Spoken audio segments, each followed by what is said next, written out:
Number one, I think if we are going to have a woman governor of California, that she shouldn't be coy in her ambitions, and that of the last 4 governors of California, 2 were lieutenant governor first.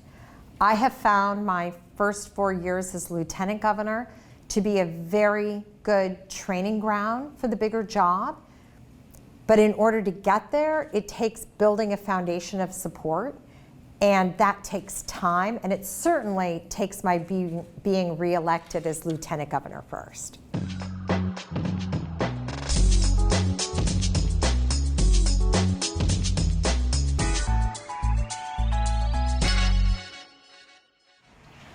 I'm Eleni Kounalakis. I am the Capital reporter, one of the Capital reporters for CalMatters. Good to have you with us. We appreciate it.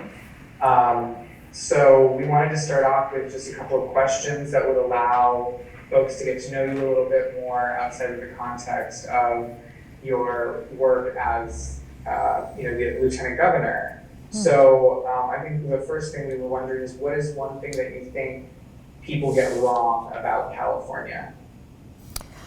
I think, well, first of all, Alexi, I do read your work, and so it's very nice to see you. Thank you for doing this again. I apologize for getting up here a little late. I think the big conversation has been this, everybody's leaving California, and I think what they get wrong is this idea that everybody was necessarily here to start with.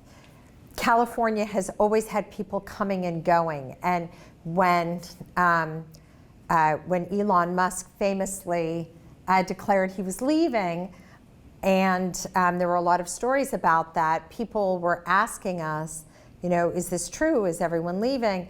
And we looked into a little bit of the history through the Department of Finance, and they basically noted that the statistic we often use, that the top 1% of personal income taxpayers fund about 45% of the general fund. But the actual individual people who make up that 1%, they're always changing. People are coming and going all the time, coming here from around the world or around the country to start a business, and then after that business matures, or frankly, they're just ready to go home, they might leave. Others who may have grown up here started businesses then that they may be taking, again, we're talking about the top 1%, right? That they may be taking nationally. And then, of course, their employees are likely to go. But I think that when you draw the lens back to really understand the state of California, it is important to know that we have always had these boom and bust cycles since the first massive wave of immigration happened during the gold rush. And we have always had people coming and going. And what's important is to continue to invest in the building blocks of success for our state. And there are some things that we have done very well over the years that have allowed us to reinvent ourselves. So speaking of reinvention, what is the most difficult thing that you've ever had to do or overcome in your life, and what did you take out of that experience that you carried forward with you?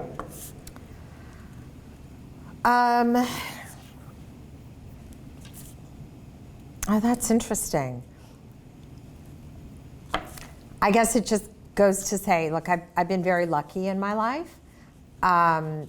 I always say that I've walked the pathway of the California dream. My family has walked the pathway of the California dream, but my father's part of that pathway was a lot steeper than mine. He started out as an immigrant farm worker, came here to Sacramento, and built a business and a life and a community. And I have benefited from what my father was able to achieve. It's given me enormous opportunity. I was president of our family business. I was very involved and active in a way that would allow me to join the Obama administration and to run for lieutenant governor. But but that doesn't mean that there haven't been things that have been challenging for me. And there is no question that in leadership, there are certain challenges that women have. And there are sociologists who take this apart. Challenges for women in business, as I was for so long in a very male-dominated world. Challenges for business even in the diplomatic, for women even in the diplomatic corps. And then of course, many challenges and barriers for women in political leadership. There are other women who ran in the past to be lieutenant governor. I was the first to run and win. Can I parse out exactly what it was that made it harder for them, or maybe even harder for me than it might have been for someone else? It's hard to say. It's especially hard to say because the year that I ran and won there was a wave of public opinion around electing women. So I think there's no question that as an elected official, as a business leader, and even as a diplomat, there are different challenges for women that result in there proportionately being fewer women in leadership. That, I would say, is probably the biggest challenge, although there are a lot of ways I can think about how that challenge might have come or what it's taken to be able to overcome it. So are you interested in then trying to break that barrier a little bit further and be the first woman governor, run for governor in 2026? Yeah, so I'm asked this question all the time, and I will absolutely tell you how I think about it. Number one, I think if we are going to have a woman governor of California, that she shouldn't be coy in her ambitions, and that of the last 4 governors of California, 2 were lieutenant governor first. I have found my first 4 years as lieutenant governor to be a very good training ground for the bigger job. But in order to get there, it takes building a foundation of support, and that takes time, and it certainly takes my being reelected as lieutenant governor first. What would you say are your biggest accomplishments from this first term as lieutenant governor that you think have really built that solid foundation for the second term, as well as potentially into the future with other opportunities that may come? So I have an MBA from UC Berkeley, and I worked in business for a long time, and I really believe in good management. And so when I came into this job, I looked at the office of the lieutenant governor, which had suffered from challenges, different types of challenges in the past. But by the time I came in, it was not fully functional. And so I started with, what does the Constitution dictate that this office should be used for? Certainly, being there in case something happens to the governor or the governor is gone is a very big part of it. And so being involved in learning and understanding what's happening in state government is very important. But it is also, in my view, very, very much about public higher education and about environmental protection. And those 2 lanes come from the responsibilities of serving on the CSU and the UC, and now, because I worked with the governor and the legislature, the Community College Board of Trustees. So for me, rebuilding the functionality of this office has been my main accomplishment, and that has been by putting out in front public higher education, environmental protection, and partnering with the governor to use my expertise as a former ambassador to elevate California's voice on the world stage and having a real presence when it comes to our international engagement. And then, of course, finally, being the first woman lieutenant governor, using this platform to be able to advance issues related to equity. So it sounds like you feel as though working with this governor as well as the legislature that you've built a lot of relationships and been able to learn a lot of how the office works that might set you ahead of others who are running for governor in the future, potentially. You know, I think the next election is a long way away, and 4 years in politics is a lifetime. So I am focused right now on November, and not just on my own reelection, but I'm very proud to be a co-chair of Proposition 1. I'm working very, very hard on that. It's extremely important and personal to me, as it is personal to many, many people. And then once we get through November, I'll be able to start thinking about it, I think, a little more substantially. But it's a long road to 2026. I did want to ask you a question about Proposition 1 because you just had this announcement last week about brokering this $5 million donation to support that campaign from one of the tribes that is also involved with this sports betting initiative, and you've come out against Proposition 27, which is one of the initiatives that the tribes are very active in opposing. And I was wondering whether there was any connection between this donation that you were able to secure for the Proposition 1 campaign, a priority of yours, and your opposition to Proposition 27, which is defeating that as a priority of theirs. No. I got involved with Proposition 1 when the legislation was written to put it on the ballot, and I was very proud to be a co-chair or a co-sponsor of the legislation that put it on the ballot. About 3 weeks ago, they brought on a fundraising team, and we sat down, and it was clear that the amount of funds that were needed to run a fully funded awareness campaign were not materializing. And so I took it upon myself to use absolutely every contact in my Rolodex to start calling and asking for help. I pledged myself to write a significant check. I'm going to contribute personally $100,000. And I started calling people who I knew, asking them to consider doing the same. Along the way, there were several people who actually did more. And one of those was Grayton Rancheria. It was a very moving conversation. The leadership of Grayton told me that they have a history of the way that women in the Native American communities have been treated. And this issue was personal and important to them. And Alexi, that's what I'm finding, is that this is a triggering issue for people. We did not really, even though in my world, we knew that Dobbs may come down the way that it did, it was hard to really fully imagine a removal of the US Constitution's protection of a woman's right to make decisions about her own body.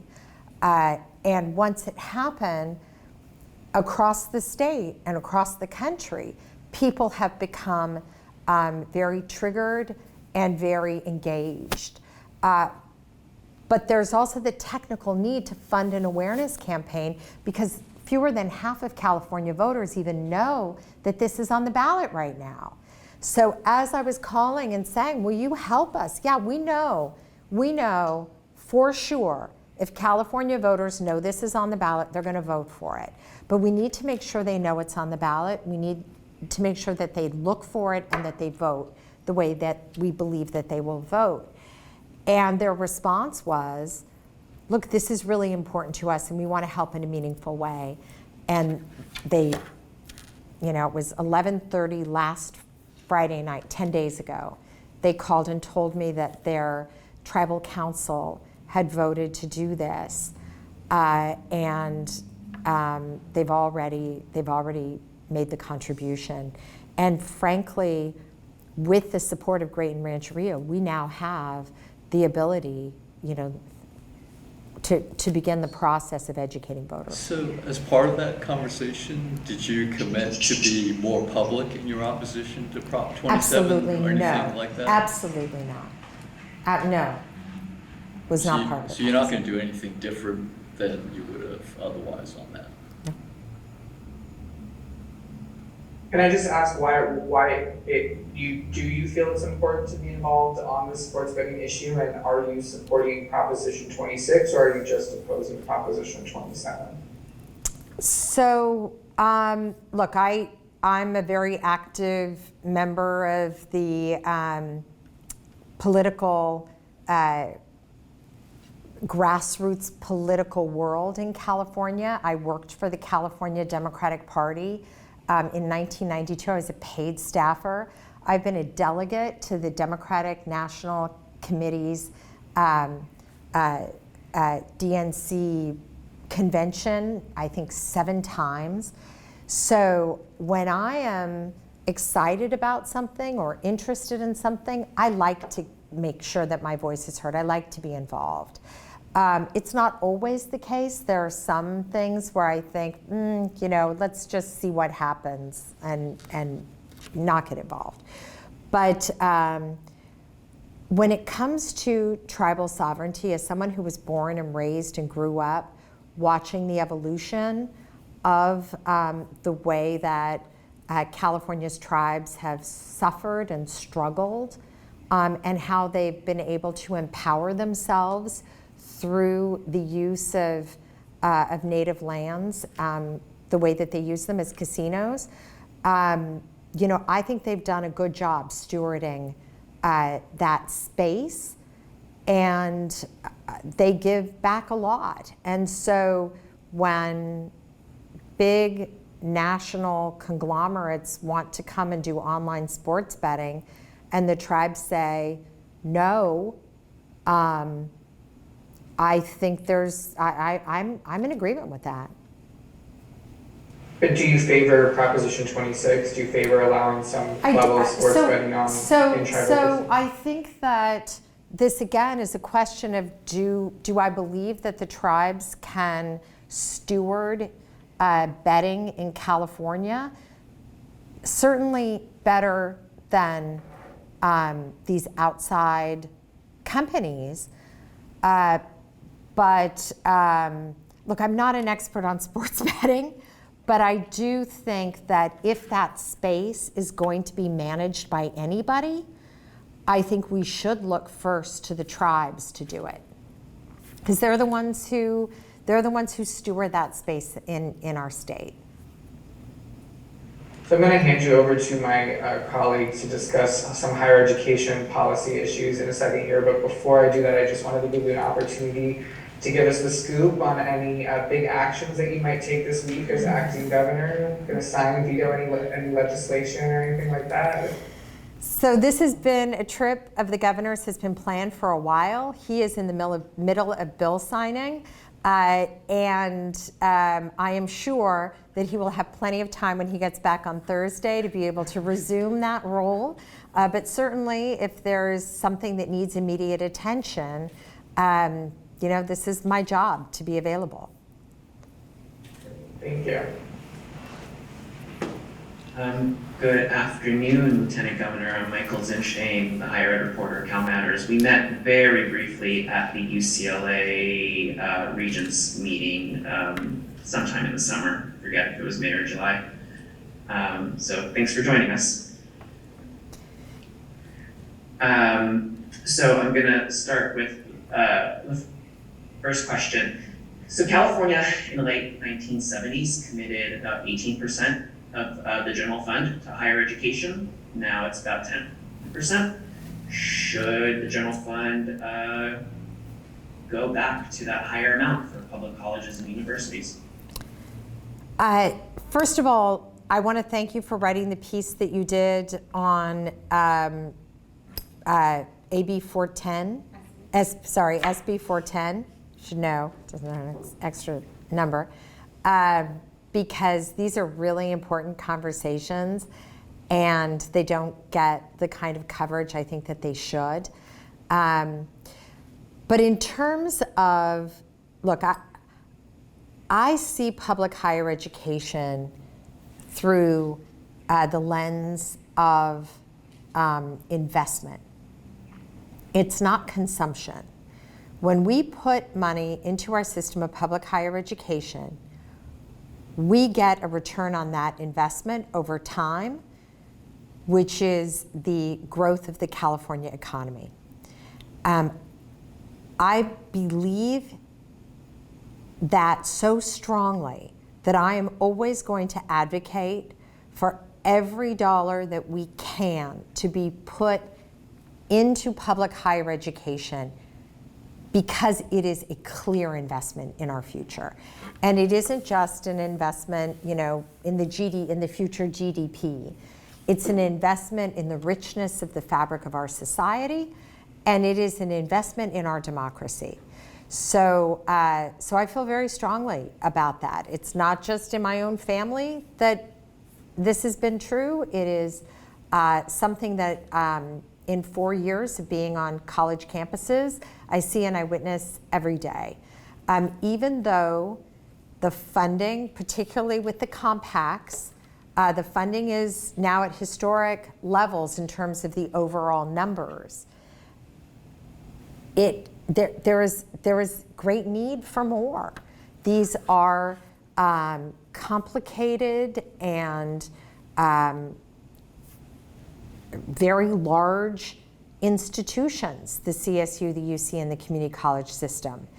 And it takes resources to keep them running and to do what's right for our kids. So number one, I do favor, I'm probably always going to answer the question of how much money is enough for public higher ed with this answer: more.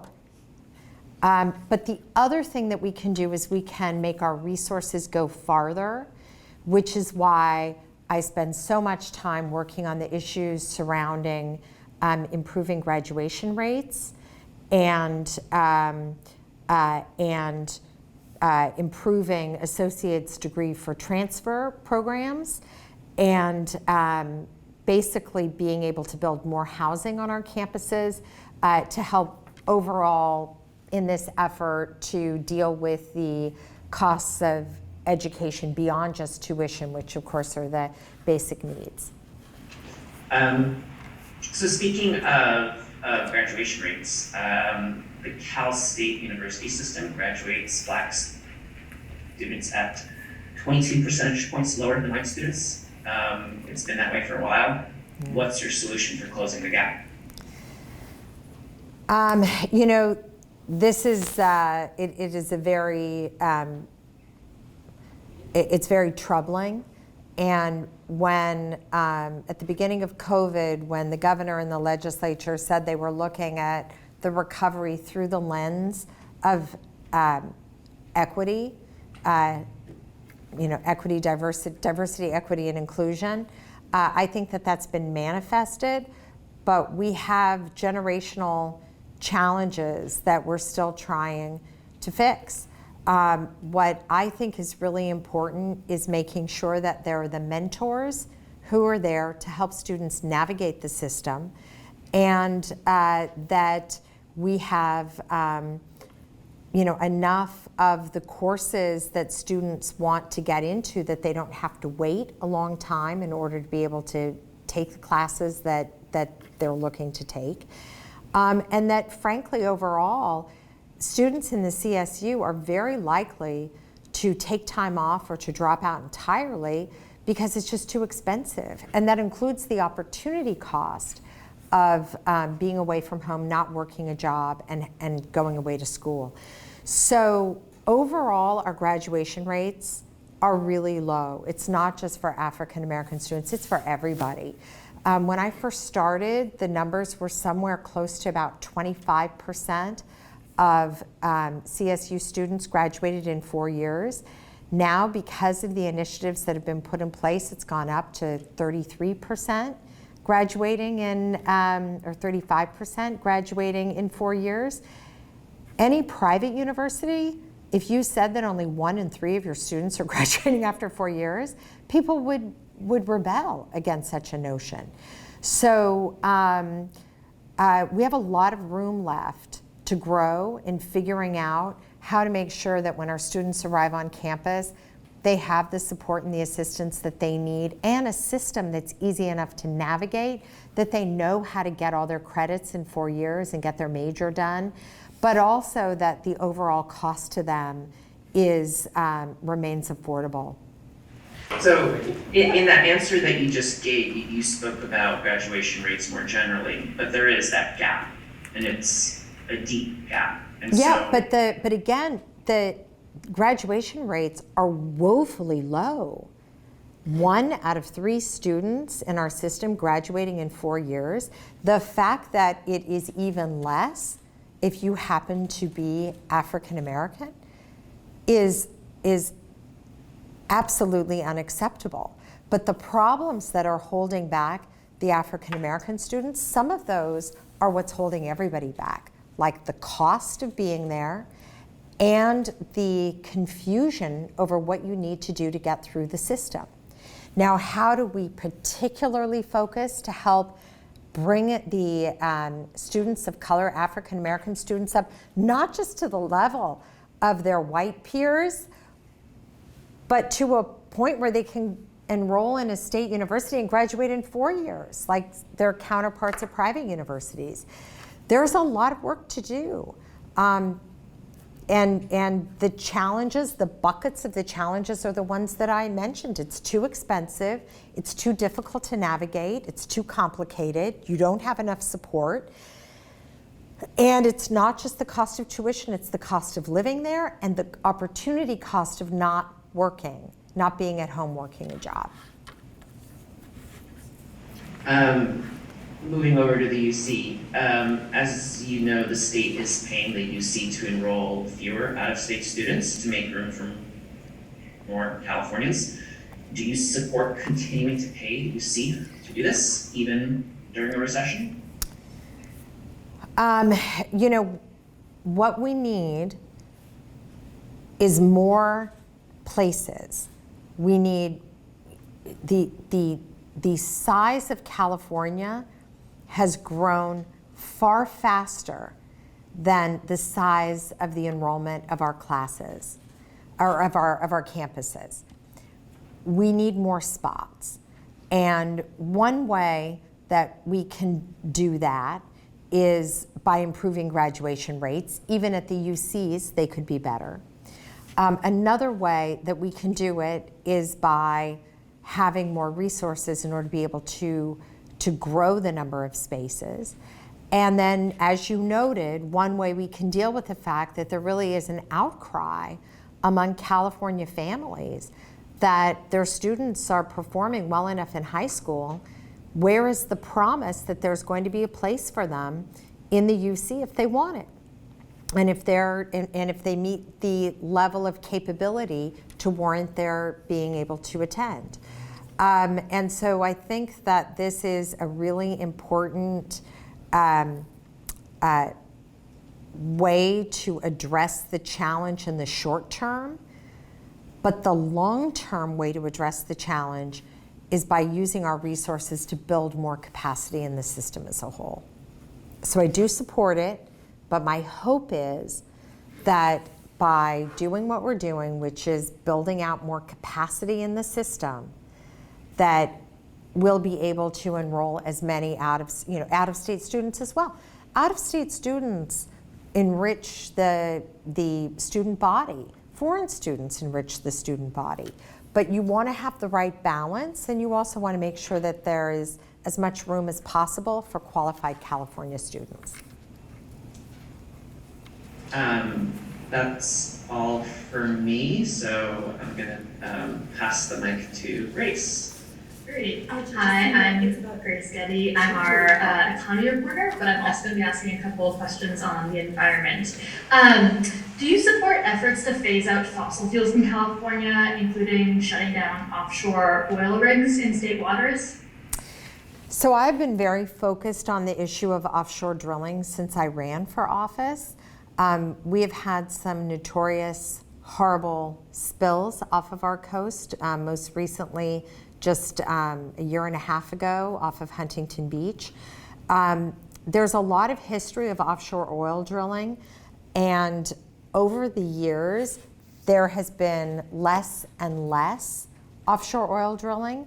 And what's happened is a lot of the large oil companies have sold to companies that are like single asset companies that continue to operate these because they have legal contracts to do so.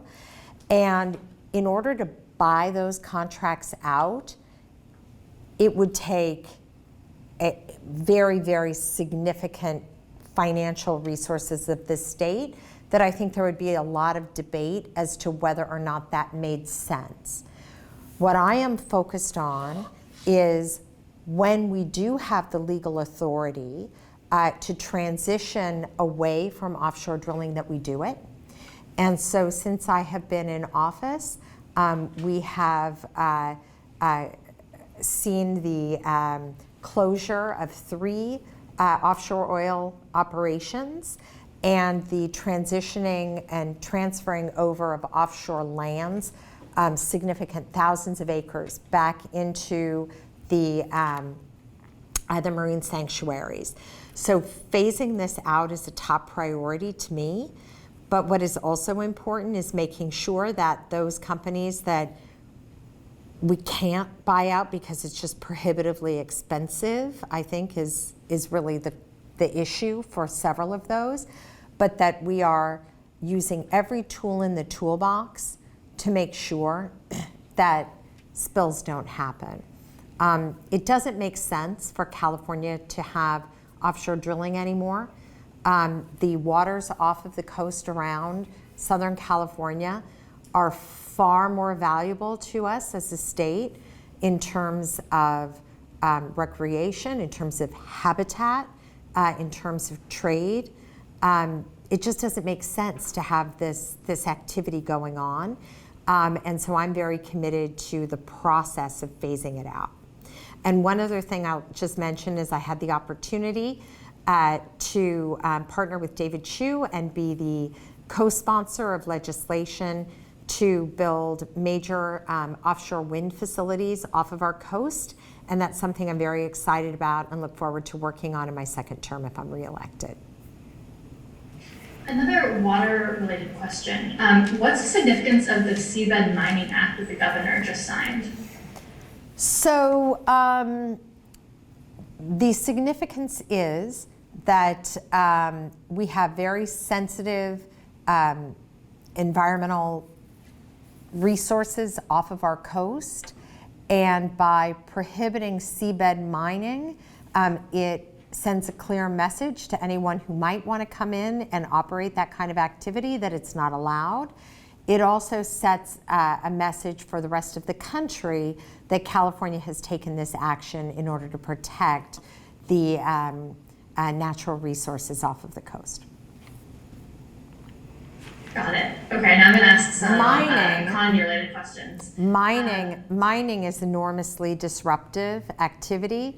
And if you do it even underwater, and maybe people think, well, you can't see it, so it's a problem, but it is very disruptive to aquatic life and to the seabed itself. Got it. On to some economic questions. Do you support a further increase in the state minimum wage? I'm supportive of the process that we are on right now in implementing the higher minimum wage. But I will also tell you we have a significant problem of income inequality in the state of California. It's very expensive for working people, and it's very expensive for everybody, but for working people, it's hard to keep your head above water, and it's creating a lot of challenges here. At this point, I support the governor's leadership on this and the members of the legislature who are working on it. And while we are focused on that, we also need to recognize that housing is the largest driver of the cost of living in the state. And we are working Every legislative cycle, more bills are coming forward on how to deliver more housing, but I believe we need to do more. Yeah, relatedly, I think the next bump in the minimum wage would be something like $15.50 an hour, which if you do that 40 hours a week, 52 weeks a year, which would be no vacation time, that'd be around $32,000 a year. Do you think that's enough to live on in California? No, we know it's not enough to live on in California. We know that it's not a living wage. Minimum wage in California is not a living wage. This is the challenge that we are faced with. I think it's important to recognize that unions in California have actually done a good job in making sure that their members are paid enough or more anyway than minimum wage, and getting benefits and other things. But no, we have a real challenge here, and I was very supportive of the state stimulus money that went out during COVID, as well as the rental protection programs to keep people in their homes. But Californians are struggling. It's too expensive in our state, and this is, in my view, it's the most significant challenge that we have. One thing you already alluded to is income and wealth inequality in California. Do you think the state is currently doing enough to address the growing divide between the haves and have-nots? So I have in my job areas where I can impact this.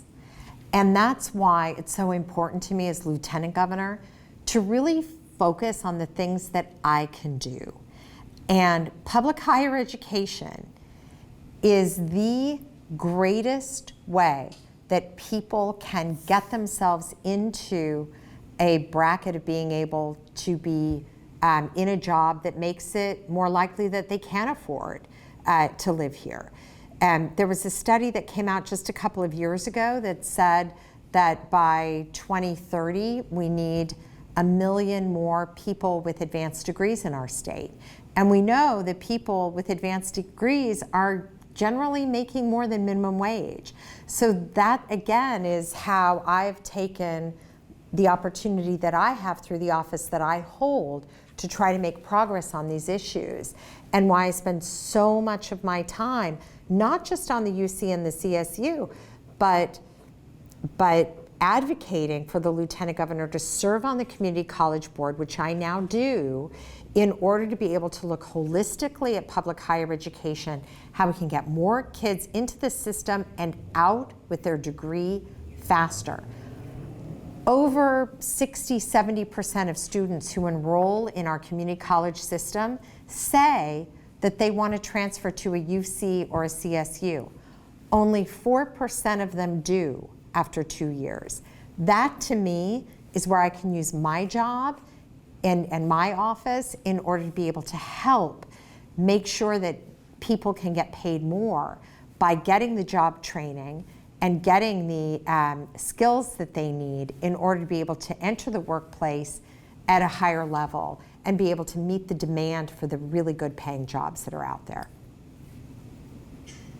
Do you support guaranteed basic income? I'm watching these experiments very closely. Mayor Tubbs is someone I consider a friend. We have the opportunity to engage on the Governor's Council of Economic Advisors, which I'm very honored to serve on with Mayor Tubbs, former Mayor Tubbs.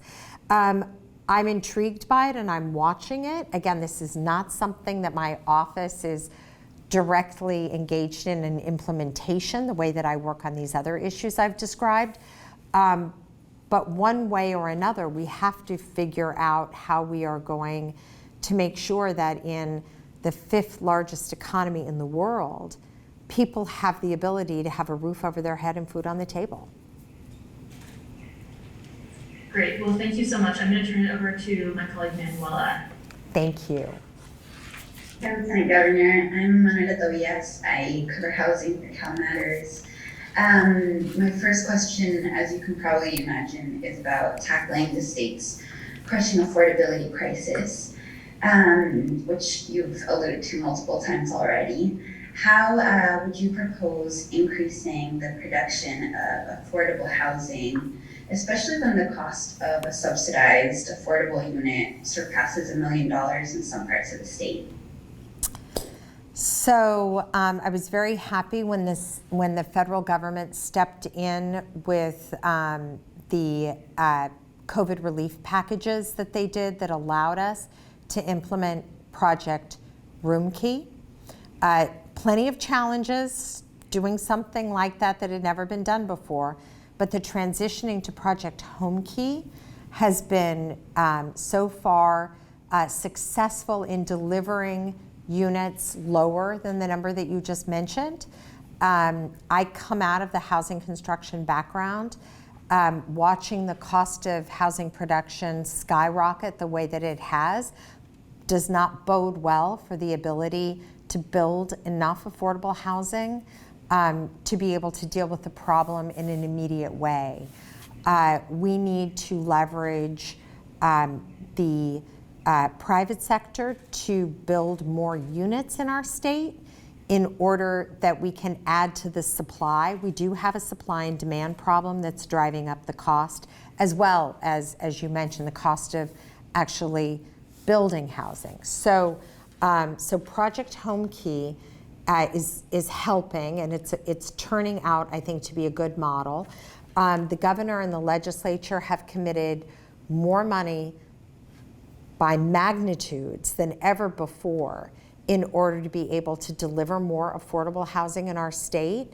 But even those estimates are that they could deliver, I think, over the course of the next few years as the money is spent and beds are filled, maybe 40, 50,000 units.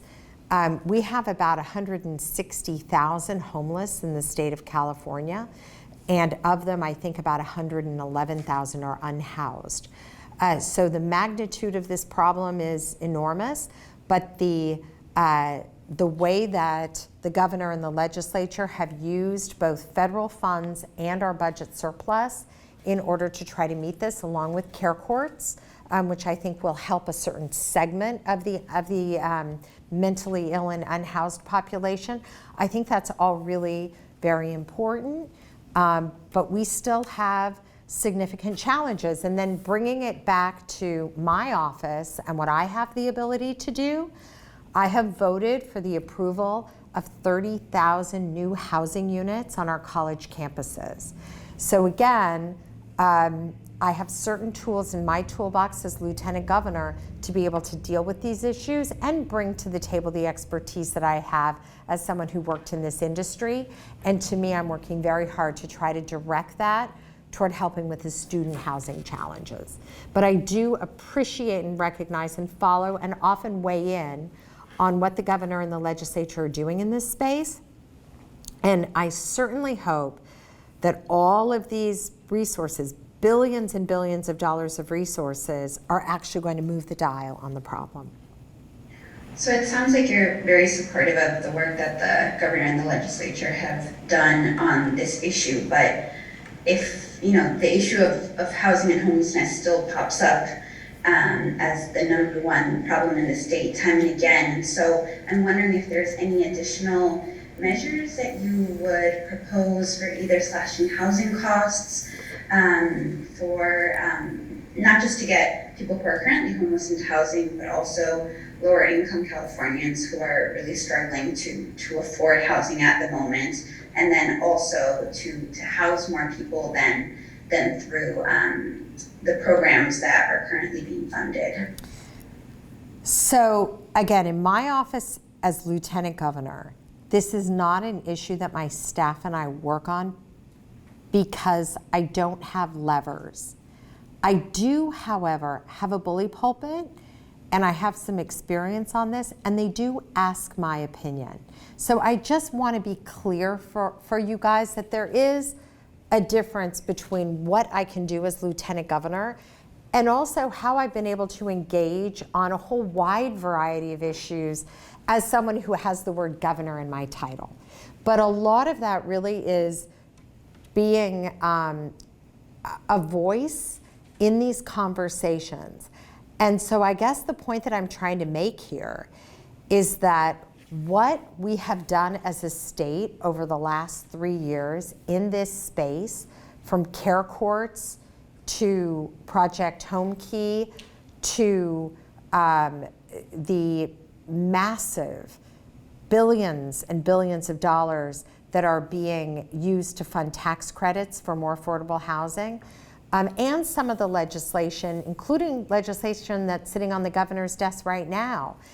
This is the greatest policy and investment moment that our state has ever seen on this issue. And I want to see how effective it turns out to be. And I think at that point, it will help inform me of what else we need to prioritize to do next. You mentioned the bills on the governor's desk. Are there any specific ones you're referring to that you support? Yes, there's a bill, it's 2011, which is Buffy Wick's bill, and she worked on it with the carpenters, who are very forward-leaning on building more housing.